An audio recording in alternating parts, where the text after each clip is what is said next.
हाय दोस्तों, मैं एच कुमार आप लोगों का हार्दिक स्वागत करता हूँ। आज हम पढ़ने वाले हैं संयुक्त राष्ट्र संघ के संदर्भ में। तो संयुक्त राष्ट्र संघ क्या है, इसका विश्व में क्या भूमिका है और इसके बनने के पीछे का उद्देश्य क्या था, ये सब पढ़ेंगे। तो आइए एक नज़र डालते हैं इसके पृष्ठभूमि पर। तो जब प्रथम विश्व युद्ध की समाप्ति होता है 1918 ईस्वी में, तो संपूर्ण विश्व के जो पावरफुल और बुद्धिजीवी देश है वो मिलकर एक संगठन बनाता है, राष्ट्र संघ। और उस संगठन का उद्देश्य रहता है कि विश्व में ऐसी परिस्थिति का फिर से सामना ना करना पड़े और फिर से कोई विश्व युद्ध ना छिड़े। लेकिन वो संगठन अपने उद्देश्य को पूरा करने में असफल रहता है। तो जब दूसरा विश्व युद्ध होता है 1935 से 39 से 45 के बीच, तो इसी विश्व युद्ध के क्रम में संयुक्त राष्ट्र संघ के अस्तित्व का अभिकल्पना किया गया था। तो आइए इसके अस्तित्व कैसे आया इसके बारे में जानते हैं। तो जब सेकंड विश्व युद्ध हो रहा था तो उस विश्व युद्ध में भाग लिए 8 यूरोपीय देश और 5 राष्ट्रमंडल देश। ये क्या होता है? यूरोपीय देश यानी कि यूरोप महादेश के 8 देश। राष्ट्रमंडल देश, राष्ट्रमंडल का मतलब होता है कि वह देश का संगठन जो कभी अंग्रेजों के उपनिवेश रहा हो, अंग्रेजों के अधीन रहा हो। तो 8 यूरोपीय देश और 5 राष्ट्रमंडल देश में 12 जून 1941 ईस्वी को बैठकर एक अभिकल्पना किया कि हमारा जो विश्व है वो आज़ाद जिंदगी की सांस नहीं ले रहा है, इसमें शांति नहीं है, लोग इसमें सुरक्षित नहीं है। तो इसीलिए एक ऐसा उपाय खोजा जाए कि पूरा विश्व एक शांति जीवन व्यतीत करे और पूरा विश्व को एक अच्छा प्लेटफॉर्म मिले। तो यहीं पर इसका अस्तित्व का जन्म होता है। संयुक्त राष्ट्र संघ की पहली अभिकल्पना 12 जून 1941 ईस्वी को लंदन में हुए सम्मेलन में 8 यूरोपीय देश और 5 राष्ट्रमंडल देश किए थे। तो याद रखिएगा कि पहली अभिकल्पना कब किया गया था? 12 जून 1941 ईस्वी को लंदन में। जब अभिकल्पना हो गया तो उसके बाद एक एक्ट बनता है और वो एक्ट क्या है हम आगे पढ़ेंगे। 14 अगस्त 1941 को अटलांटिक महासागर में, कौन महासागर? अटलांटिक महासागर।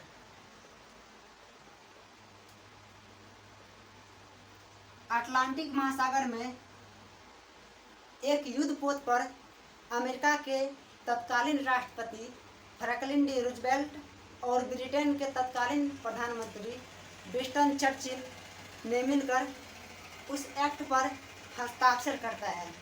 तो उस एक्ट को हम कहते हैं अटलांटिक एक्ट या अटलांटिक चार्टर एक्ट।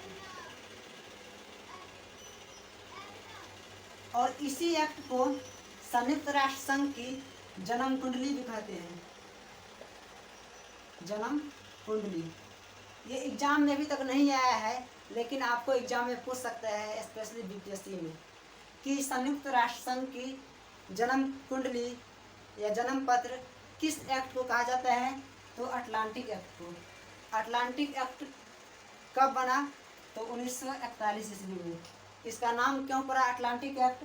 क्योंकि अमेरिका और ब्रिटेन के प्रधानमंत्री राष्ट्रपति ने अटलांटिक महासागर में ही इस एक्ट पर हस्ताक्षर किए। तो जब हस्ताक्षर इस दोनों का हो गया तब 1 जनवरी 1942 ईस्वी को बांसीगटन में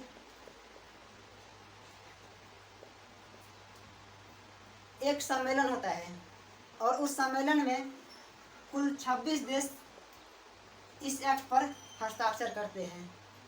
तो 1 जनवरी 1942 को वाशिंगटन में हुए सम्मेलन में कुल 26 देश इस पर हस्ताक्षर करते हैं और इसी वाशिंगटन में और इसी सम्मेलन में इसका नामाकरण भी होता है। नामाकरण कौन करता है? तो अमेरिका के तत्कालीन राष्ट्रपति फ्रैंकलिन डी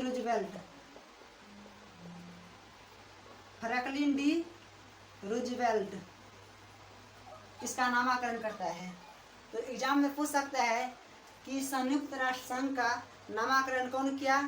तो फ्रैंकलिन डी रूजवेल्ट। कहाँ के है? तो अमेरिका के उस समय के राष्ट्रपति थे। जब यहाँ तक बात पहुँच गई तो उसके बाद ईरान की राजधानी तेहरान में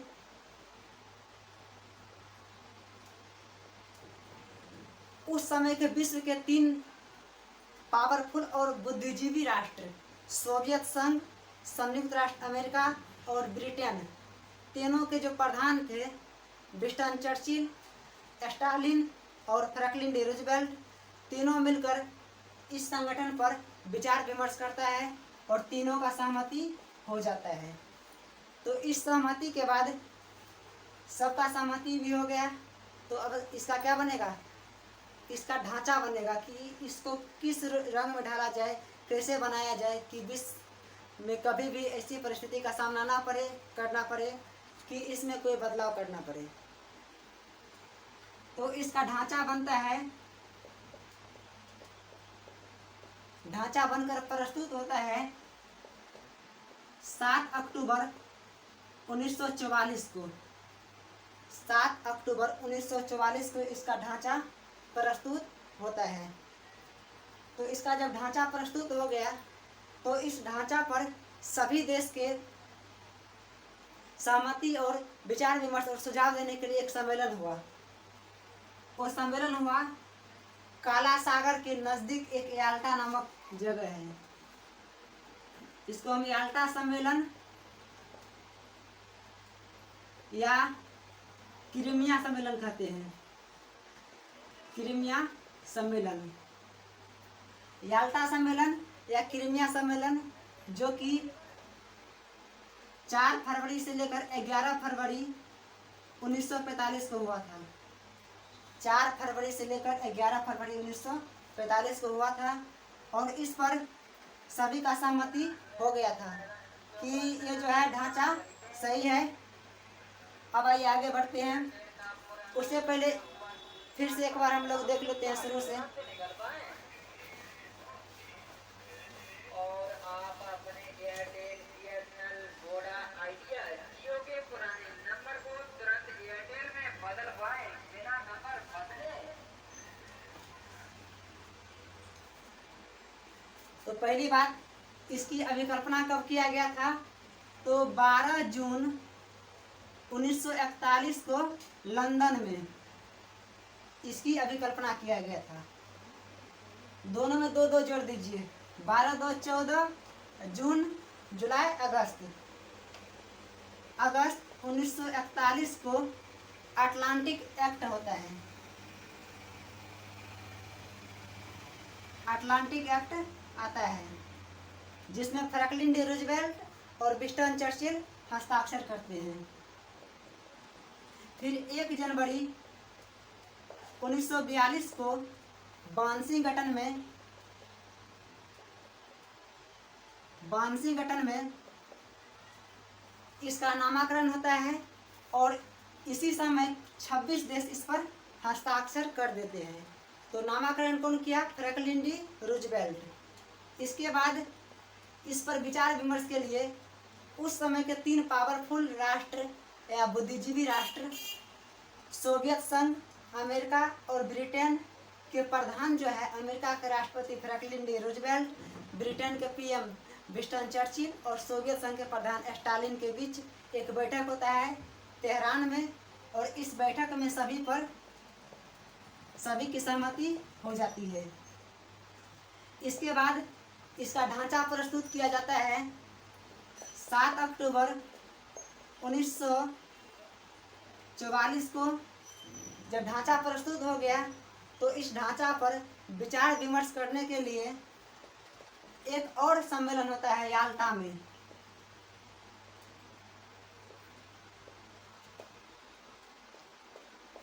और इस सम्मेलन में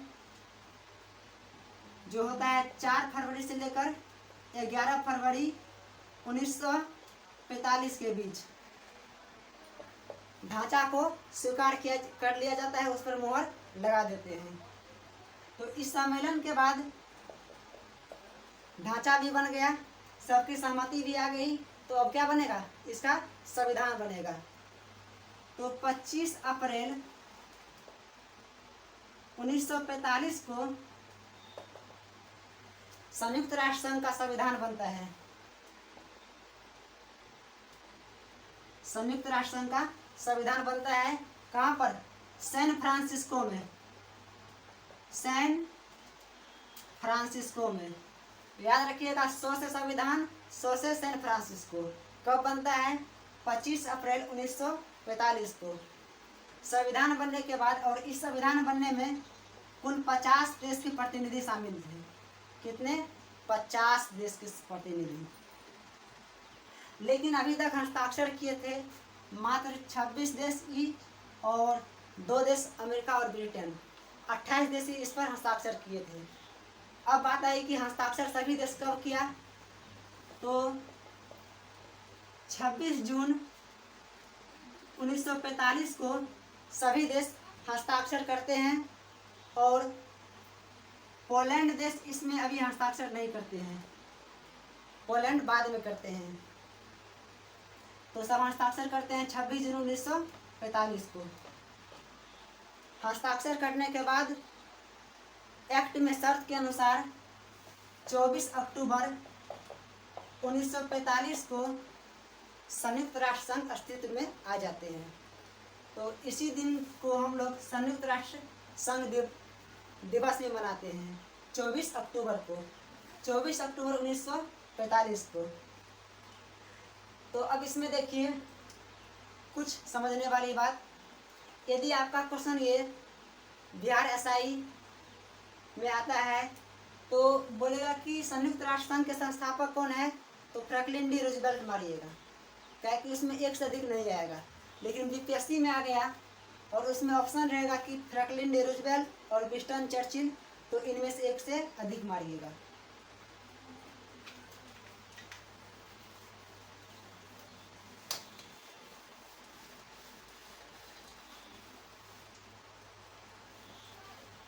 आप लोगों को अच्छा से याद हो इसलिए एक बार फिर से देखिए। 12 जून 1941 को 8 यूरोपीय देश और 5 राष्ट्रमंडल देश ने इसकी अभिकल्पना करती है कि हमारी विश्व एक आज़ादी की सांस ले और सभी देश सुरक्षित रहें। 14 अगस्त 1941 को अटलांटिक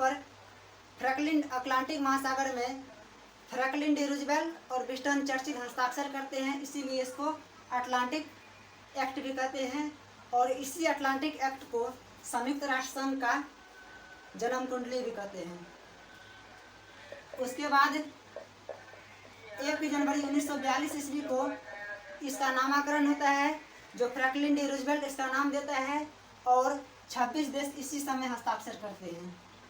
इसके बाद तेहरान में सोवियत संघ, ब्रिटेन और अमेरिका के प्रधान के बीच बैठक होती है। उसके बाद 7 अक्टूबर 1944 को इसका ढांचा प्रस्तुत किया जाता है। फिर 4 फरवरी से लेकर 11 फरवरी 1945 के बीच याल्टा सम्मेलन होता है और ढांचा को स्वीकार कर लिया जाता है।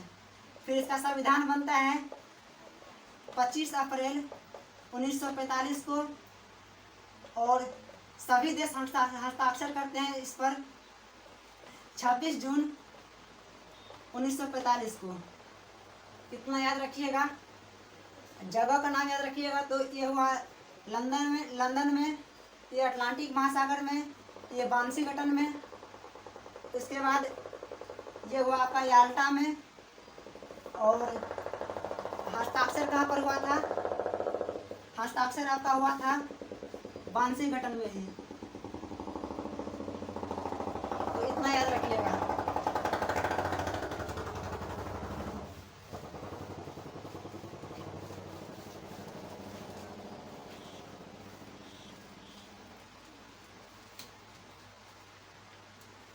अब इसका हम पृष्ठभूमि पढ़ लिए हैं। अब पढ़ेंगे इसके आगे की ओर। जैसा कि आप जानते हैं कि संस्थापक देश कितने थे? 50। बाद में पोलैंड भी बन गया, तो कितना हो गया? 51। भारत इसका सदस्य कब बना? तो भारत इसका सदस्य शुरू से ही है, यानी कि प्रारंभिक संस्थापक भारत भी है। तो याद रखिएगा इतना बात। अब पढ़ेंगे हम इसके मुख्यालय के बारे में। मुख्यालय, इसका कोई स्थायी मुख्यालय पहले नहीं था। इसका एक मुख्यालय काम के लिए बना दिया गया था लॉन्ग आइलैंड, न्यूयॉर्क में। लॉन्ग आइलैंड, न्यूयॉर्क में। लेकिन अमेरिका के एक व्यक्ति जॉन डी रॉकफेलर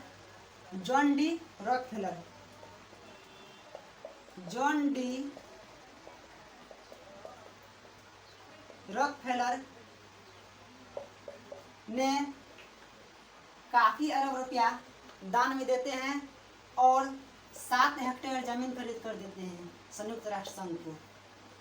और फिर इसकी इमारत बनती है 1946 में। इमारत बनता है 1952 ईस्वी में इसका।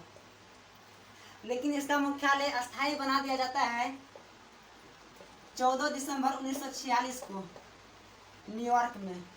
14 दिसंबर 1946 ईस्वी को इसका अस्थायी मुख्यालय बन जाता है। मुख्यालय याद रखिएगा कहाँ पर है? न्यूयॉर्क में। न्यूयॉर्क जो कि अमेरिका में है।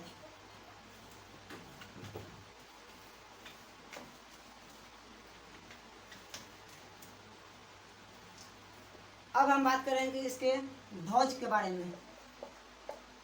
इसके ध्वज को 1947 ईस्वी में स्वीकार किया गया था। 1947 ईस्वी में इसके ध्वज में जैतून की 2 शाखा है और उस शाखा के ऊपर एक विश्व का मानचित्र है। और जैतून की शाखा ये दर्शा रहा है कि शांति का प्रतीक, यानी कि इसके ध्वज शांति का प्रतीक है। और इसको अपनाया कब गया? 1947 में। इसके ध्वज के बाद इसका भाषा की बात करते हैं। इसका 2 भाषा है, यानी कि एक है कार्यालय भाषा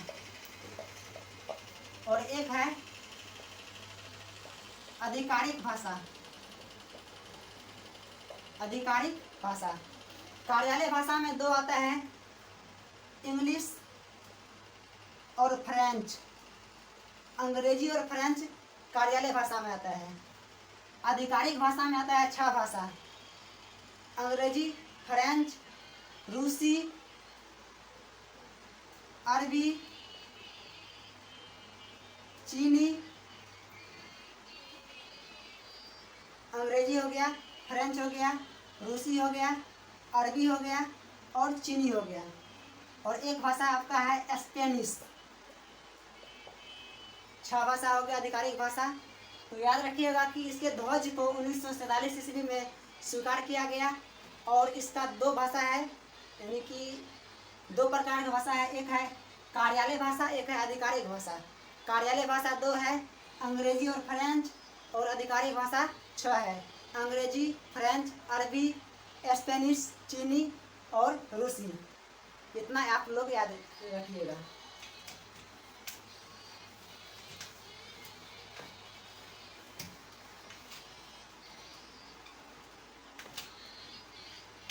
अब हम बात करेंगे इसके प्रमुख अंग के बारे में, यानी कि इसके कितने विभाग हैं। तो कुल 6 विभाग हैं। कितने हैं? 6 विभाग कौन कौन है? पहला आपका है महासभा, दूसरा आपका है सुरक्षा परिषद, सुरक्षा परिषद। 3 नंबर आपका है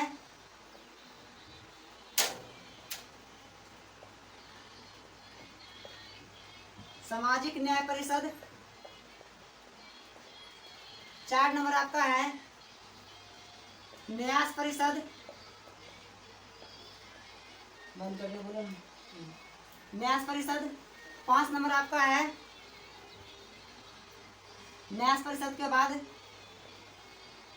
महासचिव। और छठा आपका है अंतर्राष्ट्रीय न्यायालय।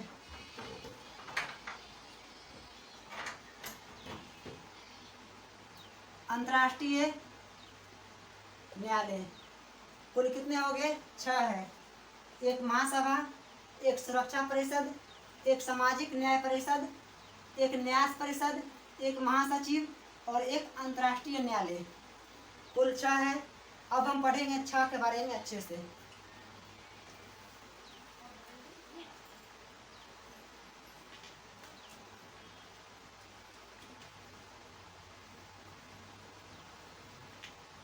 पहला आपका आता है महासभा।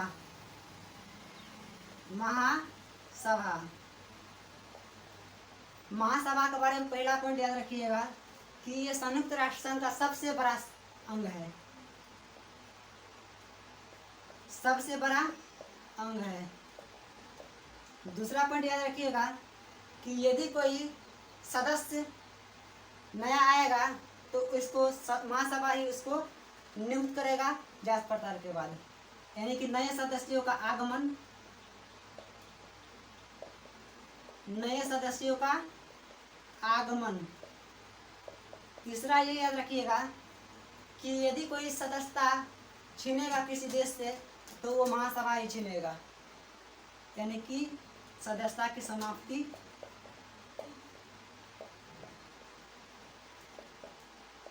उसके बाद महासचिव की नियुक्ति भी यही करेगा और जितना भी अंग है लगभग सभी का नियुक्ति यही करते हैं। तो इसके बारे में इतना याद रखिएगा आप लोग। अब हम आगे बढ़ते हैं, सुरक्षा परिषद के बारे में पढ़ते हैं। सुरक्षा परिषद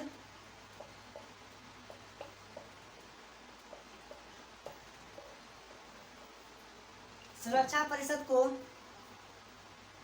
विश्व का पुलिसमैन भी कहता है और महासभा को संसद कहते हैं। सुरक्षा परिषद को विश्व का पुलिसमैन कहते हैं और इसका प्रमुख उद्देश्य है कि विश्व को सुरक्षा प्रदान करना। यदि कोई दो देश आपस में लड़ता है तो उसके बीच मध्यस्थता करना, दोस्ती कराना। और यदि कोई पावरफुल देश कमजोर देश पर आक्रमण करता है तो पावरफुल देश की आर्थिक और सामाजिक जो भी मतलब फायदा है वो उसको नहीं पहुंचाएगा। ये इसका उद्देश्य है। उसके बाद सुरक्षा परिषद में पढ़ते हैं कि इसका संरचना, इसमें कुल 15 सदस्य रहते हैं। कितना सदस्य? 15। 15 में 5 रहता है अस्थाई और 10 अस्थाई। 5 अस्थाई सदस्य सदैव बने रहते हैं, कभी भी चेंज नहीं होते हैं। लेकिन अस्थाई सदस्य 2 वर्षों के लिए चुने जाते हैं। कितने वर्ष? 2 वर्षों के लिए। अब ये 5 अस्थाई सदस्य है कौन कौन, उसको पढ़ते हैं। ABCFR।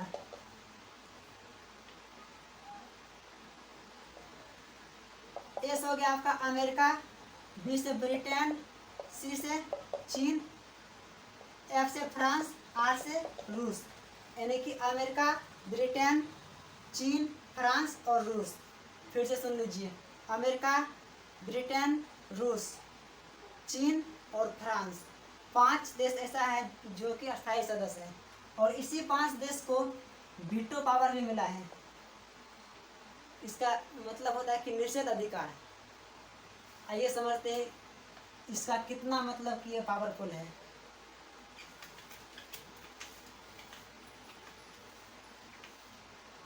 कुल सदस्य कितना है? 15। यदि कोई मुद्दा है और उस मुद्दा को पास कराने के लिए इस 15 में से 9 सदस्य का सहमति आवश्यक है। कितना सदस्य? 9 सदस्य का सहमति। और इस 9 सदस्य में 5 अस्थायी होना चाहिए, 5 अस्थायी। यदि 5 अस्थायी सदस्य में से कोई एक भी निगेटिव वोट डाला तो ये मुद्दा वहीं पर रद्द हो जाएगा। तो ये इसका पावर है किसका, वीटो का। और सबसे अधिक वीटो पावर का प्रयोग रूस किया है। एग्जाम में आया है कई बार कि वीटो पावर का सबसे अधिक प्रयोग कौन किया है, तो रूस किया है। तो सुरक्षा परिषद में इसके अलावा एग्जाम में और नहीं पूछ सकता है, इतना याद रखिएगा। कुल सदस्य 15, 5 अस्थायी, 10 अस्थायी। अस्थायी में अमेरिका, ब्रिटेन, रूस, फ्रांस और चीन। और वीटो पावर का प्रयोग 5 देश कर सकता है, कौन कौन बता ही दिए हैं। और रूस सबसे अधिक किया है। और किसी मुद्दा को प्रस्तावित यानी पास कराने के लिए 15 में से 9 सदस्यों का सहमति होना बहुत ही आवश्यक है, अनिवार्य है।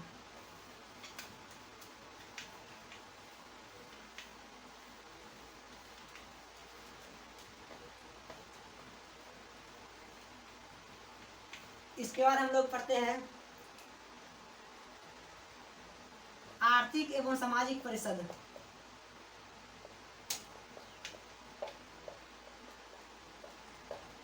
आर्थिक एवं सामाजिक परिषद। तो आर्थिक एवं सामाजिक परिषद, इसके शब्द से ही स्पष्ट है कि ये जो है विश्व को आर्थिक और सामाजिक लाभ पहुंचाएगा। इसमें कुल सदस्य कितना रहता है, 54 सदस्य। 54 सदस्य में कुल 18 सदस्य प्रति 3 वर्ष पर सेवानिवृत्त हो जाते हैं। कितना सदस्य, 18 सदस्य। तो इसके बारे में इतना याद रखिएगा। अब आगे बढ़ते हैं न्यास परिषद।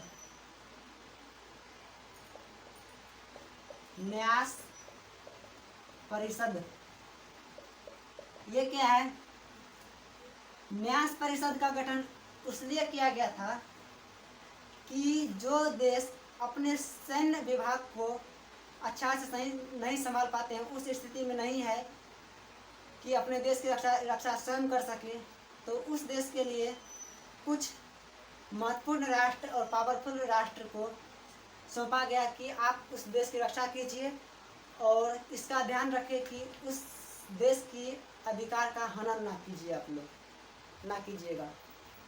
तो न्यास परिषद का गठन का अर्थ आप लोग समझ ही गए होंगे। लेकिन आज सभी देश अपनी रक्षा स्वयं कर सकता है, तो 1994 ईस्वी में इसको स्थगित कर दिया गया, लगभग समाप्त कर दिया गया। एक प्रश्न जो बीपीएससी में पूछ सकता है कि न्यास परिषद में जिम्मेदारी किस वीटो देश को यानी कि अस्थायी सदस्य को दिया गया था और किसको नहीं दिया गया था, यानी कि सुरक्षा परिषद में अस्थायी सदस्य ऐसा कौन था जिसको इसकी जिम्मेदारी दिया गया था और किसको नहीं दिया गया था। तो समझते हैं पहले यहाँ पर कुल 4 देश को दिया गया था ये जिम्मेदारी। कौन कौन, ऑस्ट्रेलिया, न्यूजीलैंड, उसके बाद अमेरिका, यूएसए और ब्रिटेन। ऑस्ट्रेलिया, न्यूजीलैंड, अमेरिका और ब्रिटेन को दिया गया था। बाकी 3 देश रूस, चीन और फ्रांस को यह अधिकार नहीं दिया गया था। तो ये प्रश्न एग्जाम में पूछ सकता है कि इनमें से किस देश को न्यास परिषद में दूसरे देश की रक्षा की जिम्मेदारी दिया गया है। 5 ऑप्शन रहेगा, चीन, फ्रांस, रूस, अमेरिका। इनमें से कोई नहीं है, इनमें से एक से अधिक। तो हम जानते हैं कि चीन, फ्रांस और रूस को नहीं दिया गया था और अमेरिका को दिया गया था, तो अमेरिका को सही मानिएगा। इसके बारे में इतना याद रखिएगा कि 1994 में ये समाप्त हो गया।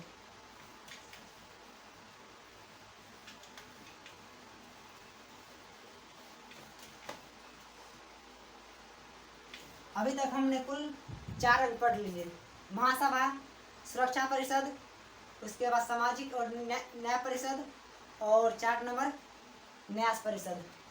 और 5 नंबर आपका है अंतर्राष्ट्रीय न्यायालय। अंतर्राष्ट्रीय न्यायालय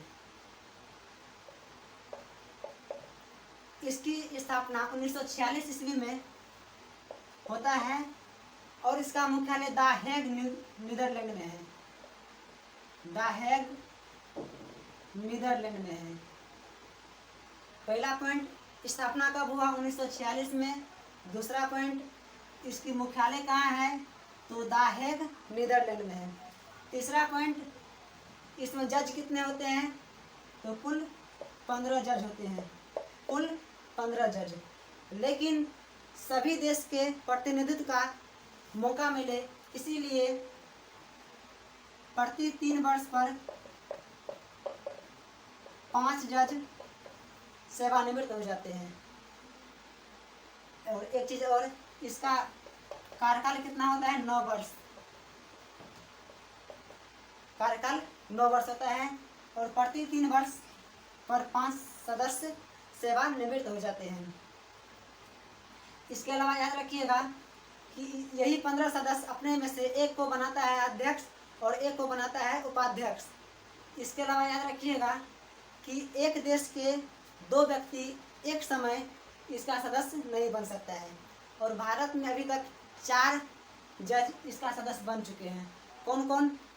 तो नागेंद्र सिंह, बेनेगल रामारॉय, रघुनंदन स्वरूप पाठक और दलबीर सिंह भंडारी। फिर से सुन लीजिए कौन कौन बने हैं। तो बेनेगल रामारॉय, नागेंद्र सिंह और रघुनंदन स्वरूप पाठक और चौथा दलबीर सिंह भंडारी। इसके अलावा इसमें और इम्पोर्टेंट कोई नहीं है, तो इतना याद रखिएगा इसमें। इसको फिर से देख लीजिए। 1946 में स्थापना, मुख्यालय द हेग नीदरलैंड में। उसके अलावा कुल सदस्य 15 और कार्यकाल 9 वर्ष का। प्रति 3 साल पर कुल 5 सदस्य इसका सेवानिवृत्त हो जाते हैं। और इसकी कोरम संख्या याद रखिएगा कि 9। कोरम संख्या कितना है? 9। यानी कि जिस तरह लोकसभा में इंडिया में कोरम संख्या 1/10 है, यहाँ पर 15 में से 9 को उपस्थित होना अनिवार्य है, कोई भी मुद्दा पर यदि चर्चा होगा तो। इसको याद रखिएगा। इसके अलावा और याद रखिएगा कि भारत के कुल 4 जज इसका सदस्य बन चुके हैं। इसके बारे में और उतना इम्पोर्टेंट नहीं है।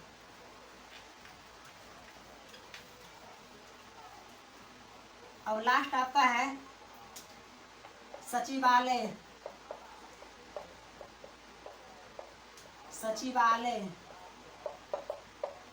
अब देखिए सचिवालय जो है एक तरह से धर्मशाला की तरह है। यानी कि यहाँ पर दिन प्रतिदिन का काम होता है, दिन प्रतिदिन का काम।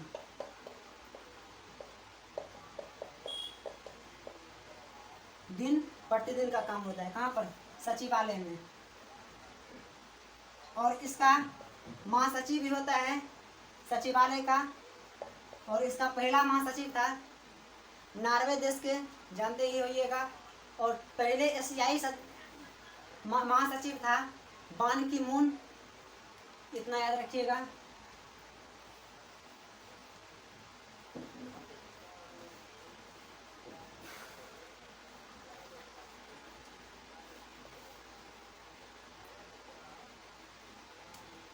इसके अलावा और एक पॉइंट याद रखिएगा कि ये WHO, ILO,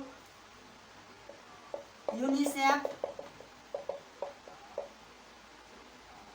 NGO जितना भी है ये कार्य करता है किसके अंतर्गत?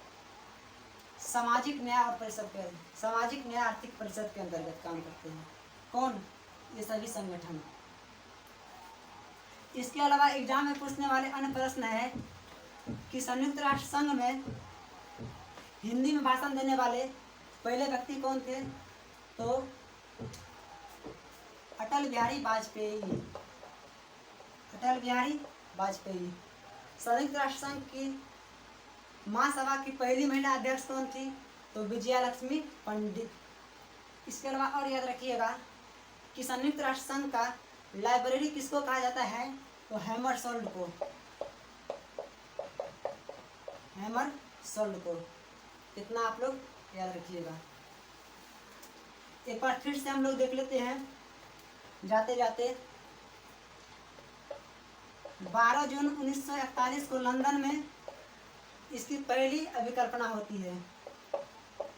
14 अगस्त 1941 को अटलांटिक एक्ट आता है। उसके बाद 1 जनवरी 1942 को 26 देश इस पर हस्ताक्षर करता है और इसका नामाकरण होता है। उसके बाद तेहरान में सोवियत संघ, ब्रिटेन और अमेरिका के प्रधान के बीच बैठक होती है। उसके बाद 7 अक्टूबर 1944 को इसका ढांचा प्रस्तुत किया जाता है। और इसके बाद याद रखिएगा अगला पॉइंट कि 4 फरवरी से लेकर 11 फरवरी 1945 के बीच काला सागर के निकट याल्टा में इसका सम्मेलन होता है। सम्मेलन हो गया। अब इसका संविधान बनता है 25 अप्रैल 1945 को संविधान बन जाता है, लेकिन हस्ताक्षर अभी तक सभी देश नहीं किया है। तो 26 जून 1945 को सभी देश इस पर हस्ताक्षर करते हैं। इसके बाद 24 अक्टूबर 1945 को ये अस्तित्व में आ जाता है। 24 अक्टूबर 1945 को।